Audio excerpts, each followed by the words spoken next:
Hello बच्चों, आज मैं आप लोगों को करवाऊंगा फॉरेन ट्रेड 1947 से लेके 1990 तक का। तो आज के हमारे चैप्टर का नाम है फॉरेन ट्रेड 1947 से लेकर 1990 तक का, 1947 से लेकर 1990 तक का।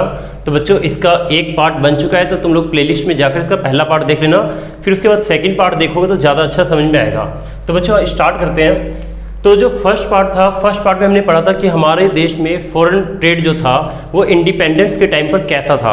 तो ये बात हमने पढ़ लिया था कि इंडिपेंडेंस के टाइम पर फॉरेन ट्रेड इंडिया का कैसा था। अब हम पढ़ेंगे इंडिपेंडेंस के बाद, लेकिन 1990 से पहले, मतलब यानी कि 1990 के आगे का नहीं पढ़ना, क्योंकि इस चैप्टर में हमें सिर्फ 1990 तक का ही पढ़ना है।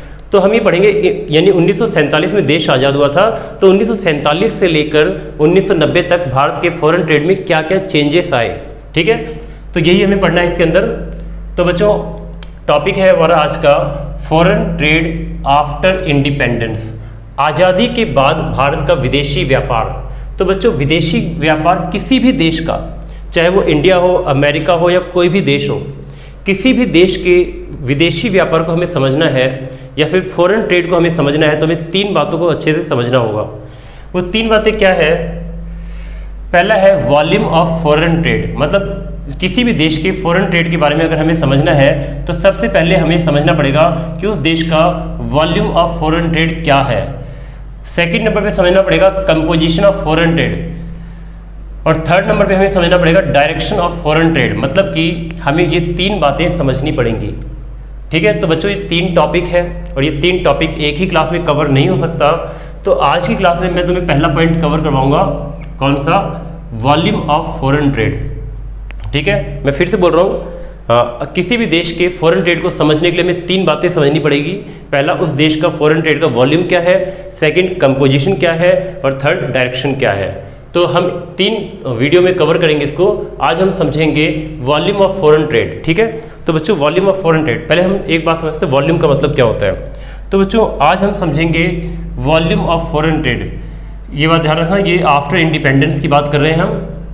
ठीक है, तो समझते हैं थोड़ा सा। सबसे पहले बच्चों मैं तुम्हें बताता हूँ वॉल्यूम क्या होता है।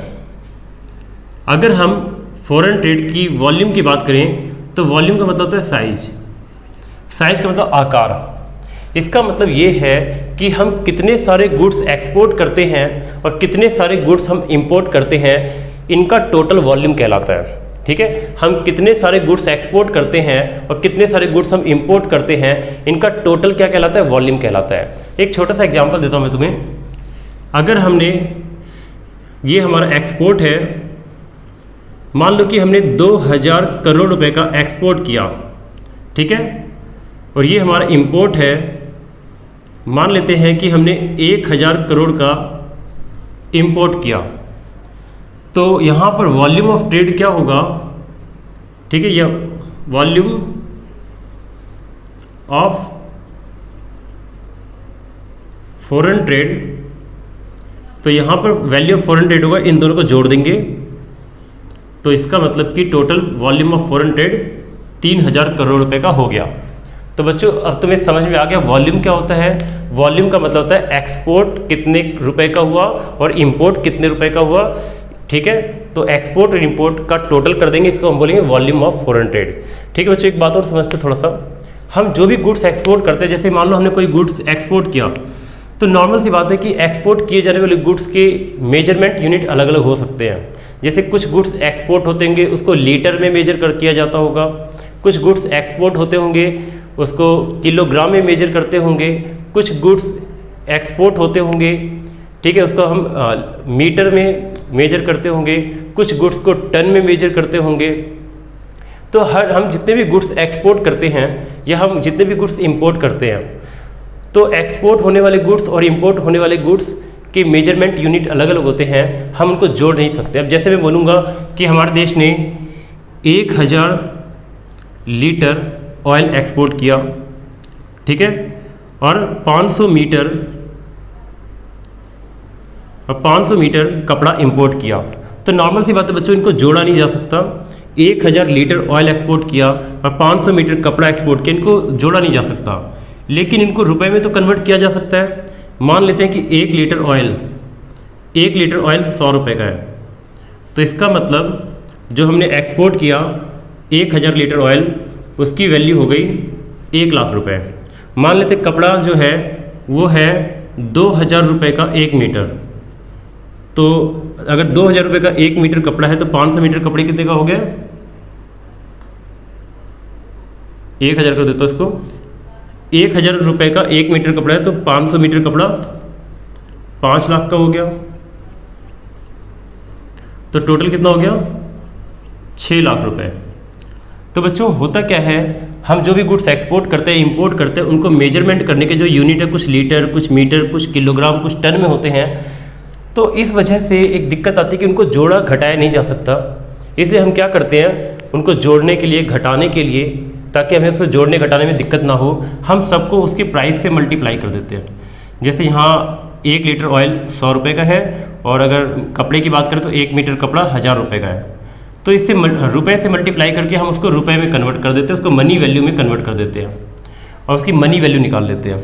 और मनी वैल्यू को आराम से जोड़ा घटाया जा सकता है। इससे हमें पता चल जाएगा कि हमने कितने रुपए का ट्रेड किया है। ठीक है, मान लेते हैं कि ये एक्सपोर्ट है और ये इंपोर्ट है। ठीक है, तो यानी एक्सपोर्ट और इंपोर्ट को टोटल कर दिया तो हमारा वॉल्यूम ऑफ फॉरेन ट्रेड कितने का हो गया? 6 लाख रुपए का हो गया। ठीक है बच्चों, तो अब तुम्हें वॉल्यूम ऑफ फॉरेन ट्रेड का मतलब समझ में आ गया होगा। ठीक है, और रुपए में कन्वर्ट कर देते हैं, इसको वैल्यू ऑफ ट्रेड भी कहते हैं। ठीक है बच्चों, तो अब हम आगे समझने स्टार्ट करते हैं इस बात को कि हमारा फॉरेन ट्रेड, देखो मैंने यहाँ पे एक चार्ट बना रखा है। ठीक है, एक टेबल बनाई हुई है मैंने। इस टेबल में देखो 1950 से 51 में हमारे एक्सपोर्ट से इंपोर्ट की डेटा दे रखे हैं और साथ में बैलेंस ऑफ ट्रेड भी दे रखा है। तो बैलेंस ऑफ ट्रेड क्या होता है बच्चों, बता देता हूँ यहाँ पे थोड़ा सा। Balance of trade, balance of trade होता है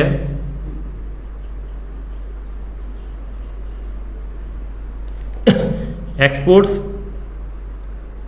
of goods minus imports of goods. ठीक है, exports of goods minus import of goods. Export में से इंपोर्ट को घटा देते हैं तो बैलेंस ऑफ ट्रेड निकल के आता है। तो बच्चों ये देख लो, एक मैंने टेबल बना रखा है यहाँ पे। तो अब इस टेबल को ध्यान से देखें तो 1950 से 51 में हमारा जो एक्सपोर्ट था वो 6, ये सारे डेटा जो है वो करोड़ में है। इन करोड़ लिख देता हूँ मैं यहाँ पे, ये सारे के सारे डेटा करोड़ में है। ठीक है बच्चों, तो यहाँ पर 1950 से 51 में हमारा एक्सपोर्ट जो था वो था 606 करोड़ रुपए का हमने एक्सपोर्ट किया था। और इंपोर्ट की बात अगर हम करें तो 608 रुपये का हमने इंपोर्ट किया था। दोनों को अगर जोड़ दें तो वॉल्यूम ऑफ ट्रेड आ जाएगा। ठीक है, अच्छा, और अब बात करते हैं यहाँ पे हम बैलेंस ऑफ ट्रेड की। तो बैलेंस ऑफ ट्रेड क्या होता है? एक्सपोर्ट माइनस इंपोर्ट, यानी कि एक्सपोर्ट हमारा 606 का था, 606 करोड़, इंपोर्ट हमारा 608 करोड़ का था। तो देखा जाए तो हमें 2 करोड़ का घाटा हुआ। बैलेंस ऑफ ट्रेड हमारा घाटे में जा रहा था। फिर उसके बाद 1960 से 61 में एक्सपोर्ट इतना और इंपोर्ट इतना, यानी कि अभी भी इंपोर्ट ज़्यादा है। ठीक है, हमारे एक्सपोर्ट्स कम और इंपोर्ट ज़्यादा, तो हमारा घाटा काफ़ी ज़्यादा बढ़ गया। ठीक है, एक्सपोर्ट से ज़्यादा इंपोर्ट था। 1970 से 71 में ये हमारा एक्सपोर्ट और ये हमारा इंपोर्ट, अभी भी हमारा इंपोर्ट ज़्यादा है, अभी भी घाटा था हमें। 1980 से 81 में ये हमारा एक्सपोर्ट और ये इंपोर्ट, ये घाटा बहुत ज़्यादा बढ़ गया। 1990 से 91 में ये हमारा एक्सपोर्ट है और ये हमारा इंपोर्ट है, घाटा और ज़्यादा बढ़ गया। तो बच्चों हमने क्या किया, हमने सबको देखा। 1951 से लेकर 91 तक हमने हर 10 साल में डेटा देखे। तो हर 10 साल के डेटा को देख के हमें पता चल रहा है कि हमारे एक्सपोर्ट्स जो थे और इंपोर्ट के कंपैरिजन में हमेशा कम रहे। हमारे एक्सपोर्ट कम और इंपोर्ट ज़्यादा रहे। तो बच्चों एक बात बताता हूँ, आज़ादी से पहले क्या था, जब भारत आज़ाद हुआ था यानी कि 1947 में, और आज़ादी से पहले की भी बात बताऊँ तो हम इंडिया क्या करता था, इंडिया एक्सपोर्ट ज़्यादा करता था और इंपोर्ट कम करता था।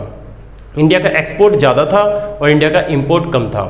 तो बच्चों एक्सपोर्ट ज़्यादा था तो वो भी सही बात नहीं थी, क्योंकि इंडिया जो एक्सपोर्ट ज़्यादा कर रहा था, इंडिया सिर्फ प्राइमरी गुड्स को एक्सपोर्ट कर रहा था। प्राइमरी गुड्स का मतलब होता है रॉ मटेरियल। इंडिया के अंदर कोई इंडस्ट्री नहीं थी उस टाइम पे इंडिया में अंग्रेजों ने कोई इंडस्ट्री को रहने नहीं दिया। तो जब इंडिया में कोई इंडस्ट्री नहीं थी तो इंडिया का सारा रॉ मटेरियल और जो भी प्राइमरी गुड्स थे और जो भी एग्रीकल्चर प्रोडक्ट थे वो सब के सब एक्सपोर्ट होते थे। तो उस टाइम पे इंडिया का जो ट्रेड था वो सरप्लस में था। सरप्लस का मतलब हमारा एक्सपोर्ट ज़्यादा था और इम्पोर्ट कम था। फिर ध्यान से सुनो इस बात को, इंपॉर्टेंट बात है ये, यानी कि आज़ादी से पहले और आज़ादी के टाइम पर और आज़ादी से पहले हमारे एक्सपोर्ट्स ज़्यादा थे और इम्पोर्ट कम थे। तो उस टाइम पे हमारा जो बैलेंस ऑफ ट्रेड था वो पॉजिटिव था, ठीक है। लेकिन आज़ादी के बाद क्या हुआ कि हमारे एक्सपोर्ट्स हमेशा इम्पोर्ट के कंपैरिजन में कम रहे। हमारे एक्सपोर्ट्स लगातार बढ़ते गए, ठीक है, इंपोर्ट भी लगातार बढ़ते गए, लेकिन हमेशा इंपोर्ट जो है वो एक्सपोर्ट से ज़्यादा रहा, ठीक है। और इंपोर्ट एक्सपोर्ट से ज़्यादा रहने की वजह से हमें बैलेंस ऑफ ट्रेड में घाटा हुआ। तो एक तरह से फिर भी ये सही था बच्चों, ये बिल्कुल सही था। मैं बता रहा हूँ ये सही क्यों था।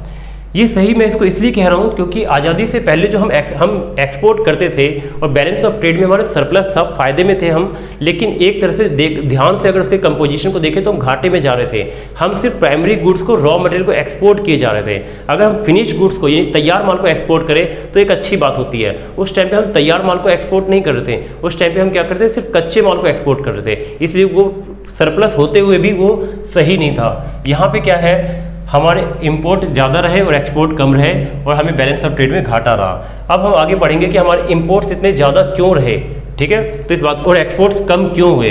तो बच्चों क्या था कि पहले एक्सपोर्ट कम क्यों रहे, इसका एक कारण बताता हूँ। एक्सपोर्ट कम और इंपोर्ट ज़्यादा, तो एक्सपोर्ट कम क्यों रहा इस बात को समझो। पहले अंग्रेज़ों के टाइम पर इंडिया में कोई इंडस्ट्री नहीं थी, तो अंग्रेज़ों के टाइम पर इंडिया में कोई इंडस्ट्री नहीं थी तो इंडिया क्या करता था, अपने सारे रॉ मटेरियल को एक्सपोर्ट कर देता था, ठीक है। लेकिन उसके बाद क्या हुआ, आज़ादी के बाद धीरे धीरे हमारे देश में इंडस्ट्री लगनी स्टार्ट हुई, हमारे देश में इंडस्ट्रियलाइजेशन हुआ। तो जैसे जैसे हमारे देश में इंडस्ट्रियलाइजेशन हुआ तो हमने क्या किया, जो गुड्स हम एक्सपोर्ट करते थे, जो कच्चा माल या रॉ मटेरियल हम एक्सपोर्ट करते थे, हमने उनको एक्सपोर्ट करना बंद कर दिया, क्योंकि उन गुड्स की, उन रॉ मटेरियल की ज़रूरत अब हमारे इंडस्ट्री में पड़ने लग गई थी, इसलिए हमने एक्सपोर्ट करना उनको बंद कर दिया, ठीक है। एक्सपोर्ट कम होने का एक और कारण था कि हमारे देश की पॉपुलेशन लगातार बढ़ती जा रही थी। अब हमारे देश के लोगों को मतलब चीज़ों की जरूरत ज़्यादा पड़ने लग गई, तो हमने एक्सपोर्ट करना बंद कर दिया और सभी चीज़ों को हम अपने देश में ही इस्तेमाल करने लग गए, क्योंकि हमारे देश की पॉपुलेशन बढ़ने से हमारे देश में डिमांड ज़्यादा बढ़ गई थी, तो इसलिए हमने एक्सपोर्ट करना कम कर दिया। दूसरा, हमारे देश में इंडस्ट्री लग गई तो हमने रॉ मटेरियल को एक्सपोर्ट करना बंद कर दिया और सारे रॉ मटेरियल का इस्तेमाल हम अपनी इंडस्ट्री में ही करने लग गए, ठीक है। तो पहला कारण तो ये, कुछ कारण तो ये था एक्सपोर्ट कम होने का। अब इम्पोर्ट क्यों बढ़ा, इम्पोर्ट बढ़ने का एक कारण बताता हूँ। तो बच्चों हमारे देश का इम्पोर्ट इसलिए बढ़ा क्योंकि हमारे देश में ना इंडस्ट्रियलाइजेशन हो रहा था। अब इंडस्ट्रियलाइजेशन होने के मतलब इंडस्ट्रियलाइजेशन मतलब नई नई इंडस्ट्री लगाई जा रही थी और देश डेवलप हो रहा था। तो अब हमारे देश को ज़रूरत थी किसकी, रॉ मटेरियल की, और बहुत सारी टेक्नोलॉजी की, बहुत सारी मशीनों की, ठीक है, बहुत सारे प्लांट्स की। तो हमारा देश क्या कर रहा था, विदेशों से लगातार इंपोर्ट कर रहा था, विदेशों से रॉ मटेरियल इंपोर्ट किया जा रहा था, विदेशों से मशीनें इंपोर्ट की जा रही थी, ठीक है, विदेशों से प्लांट्स इंपोर्ट किए जा रहे थे, विदेशों से नई नई टेक्नोलॉजी इंपोर्ट की जा रही थी। तो इसलिए हमारे इंपोर्ट लगातार बढ़ते रहे, ठीक है बच्चों। तो कुछ बातें और समझाता हूँ मैं तुम्हें। अगर इस चार्ट को ध्यान से देखें तो हमारा एक्सपोर्ट इंपोर्ट दोनों बढ़ रहा था लगातार, लेकिन इंपोर्ट जो थे वो एक्सपोर्ट के कंपैरिजन में काफ़ी तेज़ी से बढ़े, ठीक है। हाँ, एक बात और बताता हूँ, इंडिया जो था एक्सपोर्ट में ज़्यादा आगे नहीं बढ़ पाया, ठीक है। हाँ, एक प्रॉब्लम और बताता हूँ मैं तुम्हें, इंडिया में एक्सपोर्ट जो थे वो हमेशा इंपोर्ट से कम रहे। तो बच्चों एक बात और बताता हूँ, एक्सपोर्ट करने से कहीं ना कहीं फ़ायदा भी होता है। अगर हम गुड्स को एक्सपोर्ट करते हैं तो एक्सपोर्ट करने से विदेशी करेंसी यानी फॉरेन करेंसी, जिसको विदेशी विनिमय बोलते हैं, फॉरेन एक्सचेंज, यानी इकोनॉमिक्स के लैंग्वेज में हम क्या बोलेंगे, फॉरेन एक्सचेंज,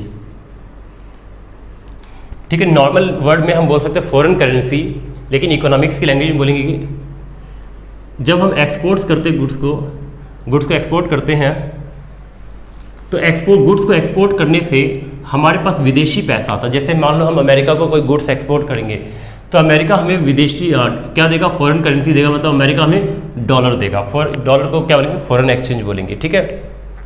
तो अगर हम जितना ज़्यादा एक्सपोर्ट करेंगे तो उतना ज़्यादा हमारे पास फॉरेन एक्सचेंज विदेशों से आएगा, और हमारे पास जितना ज़्यादा फॉरेन एक्सचेंज आएगा हम विदेशों से उस फॉरेन एक्सचेंज से ज़्यादा इंपोर्ट कर सकते हैं, उस फॉरेन एक्सचेंज से हम विदेशों से मशीन, प्लांट और नई टेक्नोलॉजी इंपोर्ट कर सकते हैं। फिर से सुनना बच्चों, ध्यान से सुनना इस बात को।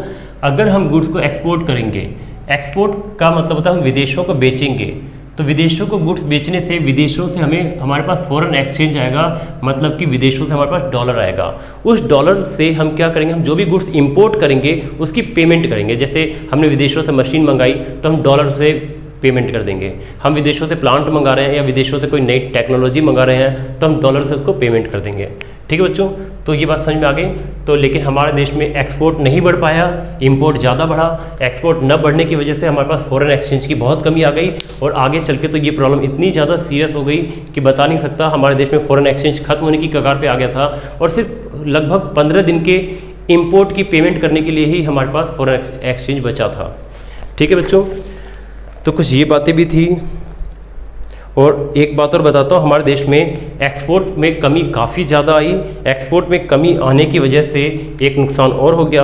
पूरे ग्लोबल मार्केट में, मतलब पूरे दुनिया के अंदर हम 1.8% एक्सपोर्ट इंपोर्ट करते थे, यानी कि ये बात है 1951 की।